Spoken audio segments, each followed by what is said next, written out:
you said that you started swing dancing?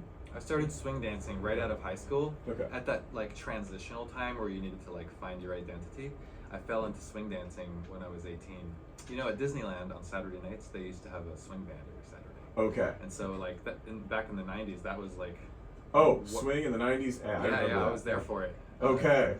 And you know, many years later, I also found Argentine tango, and then more recently, when I turned 40, I found roller skate dance. Okay. So there's like all these different spaces that over time I've joined and participated in. And to be honest, the whole time I've like, when you join a community, you want to find some way to contribute. And part of the way that I contributed was organizing people, like gathering groups together so that these experiences could happen. So. Okay, so you took the ball and really ran with it, because you didn't just do some swing dancing, do some Argentine tango. You actually started ATOMIC Ballroom. I didn't start ATOMIC Ballroom, Okay. but I was the promoter for the swing night. Oh, Friday okay. nights, which you're a product of. Yes, I am. Yeah. So you joined a community on Friday nights Yeah, at ATOMIC Ballroom as a teenager, right? I see a lot of similarities in your story to mine. I started dancing at ATOMIC, which I'm very grateful for, when I was 16. And I was homeschooled, which I liked, but unsurprisingly, I had a smaller, close-knit community around me, and I think I was really missing out on, I think it's called the mesosphere. It's not your closest relationships, but it's everyone past there. Okay.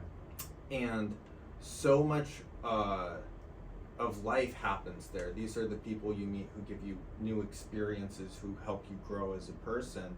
And in ATOMIC, I found this place where, for all the reasons we're going to talk about why dance is so good, but beyond that, the community was phenomenal. And I was doing a similar thing. I didn't take over a dance school, but I was telling all of my friends, you've got to come try out ATOMIC. And I formed this whole little community around myself of 10 or so people who all probably wouldn't have bonded had we not had this shared interest.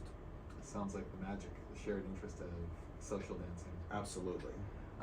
I think when you join a community, the first step is just to show up a bunch of times, and then you're gonna find some way to contribute to that community.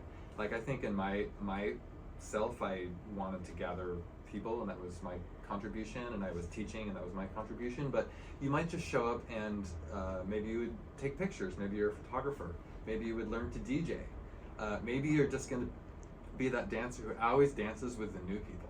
Like there's some role that you want to take on in your community. I'm curious, did you take on any role as you joined your community, or were you? Yeah, absolutely. A lot of it was just prodding people, because the first, few times that you go to a dance school or a social dance, if you're not familiar with the dance, it can feel really overwhelming.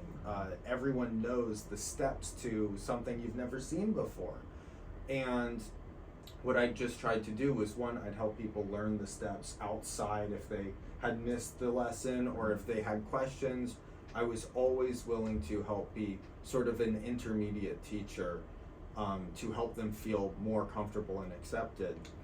But most of it was just giving them a social presence that made them feel safe, I think. And I saw many people take that, that first step where they felt comfortable and sort of use that as a launch pad to really dive in. And it was always a really cool experience to see someone who I brought to ATOMIC showing up. Maybe if I was gonna miss a week, they're still going there because they had joined that community.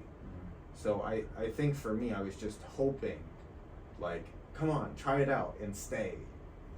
I think one of the things I always come back to, and it was even in our intro, that everything that we do at ATOMIC Ballroom is about building self-confidence. That goes for the students, but that also goes for the teachers. And I know what I'm back in a teaching role these days, and I'm feeling my self-confidence as a teacher regrowing, like really coming back. the front desk staff even, like, it's amazing watching them but through interacting with so many people at the front desk, like, they become very confident people, and they can, like, Yeah. and I'm curious, did you have a self-confidence boost through joining dance and finding the 100%. leadership space? Yeah, I've always been a very social person, but there was something about Atomic in one, the dance provides a buffer. So if you're flailing in your conversation, well, let's just go dance, and that's Totally. kind of a great escape Conversation piece button. right Yeah. Yeah. But no, I mean, it gives you a chance to really get to know people on a level you don't get to frequently in life. Like, how often do you meet someone in your day-to-day life outside of dance where you don't need to say a word to them to feel connected? Yes. That's unique. And you can know their rhythmic sense and how they connect with you through dance, even if you never speak at the water cooler. You can, Yeah. like, I think after a while, I don't know if you had this experience, but, like, once you join the dance community, once that's your third place, once that's the place that you, like, go to, you start to realize that all your friends are dancers after a while. Like, everyone you know is a dancer, because it is so immersive.